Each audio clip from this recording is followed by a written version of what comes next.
মোস্তাফিজ এবং তাসকিনকে নিয়ে কড়া বার্তা দিলেন চাহিদা শ্রীলঙ্কা। চাহিদা শ্রীলঙ্কা বলেন, বাংলাদেশ একাদশে মোস্তাফিজ এবং তাসকিন থাকলে আমাদের বাংলাদেশের বিপক্ষে ম্যাচ জিততে অনেকটা কষ্ট হবে। কারণ দেখুন, বর্তমানে বাংলাদেশের ফাস্ট বলার হচ্ছে মোস্তাফিজুর রহমান এবং তাসকিন আহমেদ। মোস্তাফিজুর রহমান বাংলাদেশে হয়ে যে ম্যাচটাই খেলে বাংলাদেশ সেই ম্যাচে জিতে। অপরদিকে দেখুন, মোস্তাফিজুর রহমান তিনি ভাই পুরোটা বিশ্বে খেলেছে, IPL বলুন, PCL বলুন, তারপর ভাই লঙ্কান প্রিমিয়ার লিগ বলুন। বর্তমানে বাংলাদেশে 1 নম্বর বোলিং হচ্ছে কাটার মাস্টার মুস্তাফিজ। চাহিদা শ্রীলঙ্কা বলেন, বর্তমানে বাংলাদেশের একাদশ অনেক শক্তিশালী হয়ে গেছে। তাদের ওপেনিং আছে তামিম, ইমন, লিটন দাস, তাহাজুদয়, সাইফ হাসান। ফিনিশিংয়ে আছে জাকির আলী অনেক, শাইম হোসেন পাটোয়ারি। তারপর তাদের অলরাউন্ডারে আছে রিশাদ হোসেন, শেখ মাহমুদ হোসেন। তারপর দেখুন বোলিং সাইডে আছে সাকিব, সাইফুদ্দিন, ভাই শরীফুল, তাসকিন আহমেদ, মোস্তাফিজুর রহমান। চাহিদা শ্রীলঙ্কা বলেন, বাংলাদেশ হংকংয়ের বিপক্ষে ম্যাচ জিতে গেছে।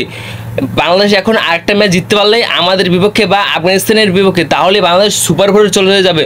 বর্তমানে দেখুন ভাই, বাংলাদেশের অধিনায়ক লিটন দাস হবার পর বাংলাদেশের দলটা একেবারে চেঞ্জ হয়ে গেছে। তারা এখন খেলাটাকে কীভাবে জিততে হয় সেটা শিখে গেছে।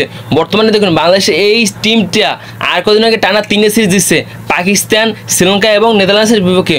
বর্তমানে দেখুন, বাংলাদেশের এই টিমটা এশিয়া কাপের বিজয়টা একটা সেরা দল, এমনটা বলেছে চাহিদা শ্রীলঙ্কা।